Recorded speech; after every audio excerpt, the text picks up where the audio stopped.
नमस्कार दोस्तों, स्वागत है आपका हमारे YouTube चैनल एस्ट्रो संवाद पर।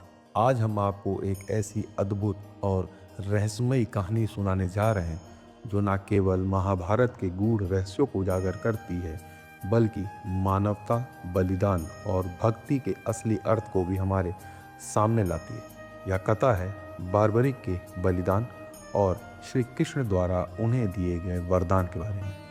तो आइए जानते हैं बार्बरिक की इस अद्भुत कथा के बारे में। जैसा कि हम सभी जानते हैं कि आजकल लोग खाटू श्याम या खाटू नरेश को बहुत अधिक मानने लगे हैं, परंतु क्या आप जानते हैं कि खाटू श्याम कौन है, कैसे हुआ उनका प्राकट्य और कलयुग में क्यों हो रहा है उनका अधिक बोलबाला? अगर नहीं तो हम आपको बताएंगे इससे जुड़ी रोचक कहानी। सीकर राजस्थान में एक स्थित कस्बा है और खाटू में विराजमान होने के कारण उनका नाम खाटू श्याम पड़ा। जानकार बताते हैं कि खाटू श्याम का असली नाम बार्बरिक था। बार्बरिक महाबली भीम और हिडम्बा के पौत्र थे और घटोत्कच के पुत्र थे। वह अपने दादाजी की तरह अति बलशाली थे और उनका शरीर भी विशालकाय था। जब महाभारत का युद्ध हुआ तब बार्बरिक को भी युद्ध देखने की इच्छा हुई। इसके कारण वह कुरुक्षेत्र की ओर चल दिए और उन्होंने यह संकल्प लिया कि अंत में जो भी युद्ध हार रहा होगा वह उसकी तरफ से युद्ध में हिस्सा लेंगे।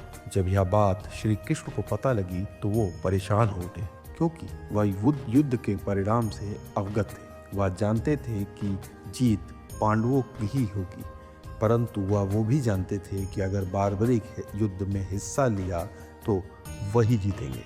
श्री कृष्ण ने एक युक्ति अपनाई और वह एक ब्राह्मण का भेष बना के बार्बरिक के पास पहुंचे। बार्बरिक ने उन्हें प्रणाम किया। इस पर कृष्ण बोले, हे बलशाली पुरुष, आप कौन हैं अथवा इतनी जल्दी में कहाँ प्रस्थान कर रहे हैं? बार्बरिक बोले, ब्राह्मण देव, मैं महाबली भीम का पौत्र बार्बरिक हूँ और कुरुक्षेत्र जा रहा हूँ। महाभारत का युद्ध देखने की मेरी बड़ी इच्छा है। श्री कृष्ण बोले, सिर्फ देखने की?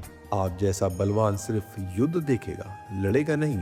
बार्बरिक मुस्कुरा कर बोले, नाथ, मैं युद्ध में भाग भी लूंगा, परंतु पहले देखूंगा कि कौन हार रहा है। अंत में उसकी तरफ से युद्ध करके मैं युद्ध का परिणाम पलट दूंगा। कृष्ण ने कहा, आपको अपने बल पर इतना गुरूर है, आप बलशाली जरूर मालूम पड़ते हैं, परंतु जहाँ भीष्म, कर्ण, अर्जुन, युधिष्ठिर जैसे वीर मौजूद हो वहाँ आप क्या कर पाएंगे?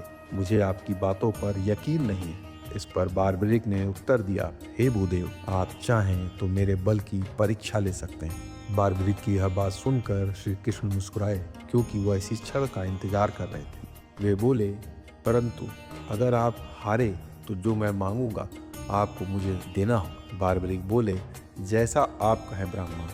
कृष्ण ने पास ही खड़े एक पीपल के वृक्ष की ओर इशारा करके कहा, आपको इस वृक्ष के सारे पत्ते एक ही बाण से भेदने होंगे। अगर एक भी बचा तो आप हार जाएंगे। यह सुनते ही बार्बरिक की आंखों में चमक सी आई और उन्होंने अपने तरकश से एक बाण निकाला।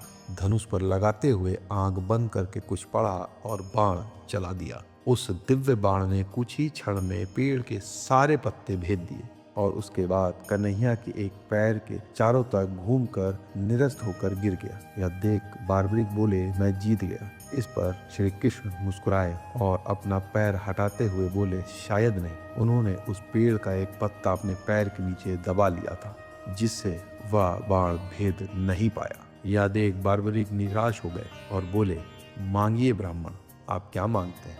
कृष्ण ने उत्तर दिया, मुझे अपना शीश काट कर दे दीजिए। एक क्षण बिना सोचे बार्बरिक ने अपना शीश काट कन्हैया के चरणों में रख दिया। यह देख कन्हैया बार्बरिक पर बहुत प्रसन्न हुए और वास्तविक रूप में आकर उन्हें दर्शन दिया और कहा, बार्बरिक, मैं तुम्हारे पराक्रम से बहुत प्रसन्न हूँ, अतः तुम्हें वरदान देता हूँ कि कलयुग में तुम मेरे ही नाम से पूजे जाओगे और जो तुम्हारी शरण में आकर सच्चे मन से कुछ भी मांगेगा उसकी सारी इच्छाएं पूर्ण होंगी और तुम्हारा यह शीश का दान सदैव याद रखा जाएगा। इस वरदान के चलते भक्ति हम मानते हैं कि श्याम बाबा से सच्चे मन से जो भी मांगोगे वह प्रदान करेंगे।